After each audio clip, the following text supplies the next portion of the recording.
Hey everyone, this is Ryan with Brooklyn Bicycle Company. I want to take a moment today to walk you through how to install our USB bike lights. The first thing you want to make sure of when you take the bike out of the light out of the packaging, there's a little flap here that says USB on it. You want to insert the charging cable and make sure the lights are fully charged.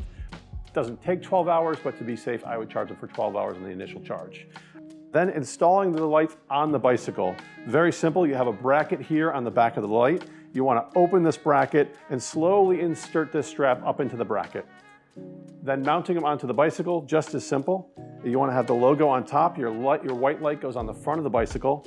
You want to pressure it up against the handlebars and then simply wrap this rubber strap around the back of the light and clip it onto the little bracket on the lower side of the bracket itself. Same thing with the rear. This is going to be your red light. You want to install it against your seat post. Simply wrap it around, pull it nice and snug, and catch that strap on the far side of the bracket, and then you're good to go. From there, powering on the lights, you'll see a simple power button just next to the logo on the outside of the bezel. One push gives you a solid light. A second push goes a little bit dimmer.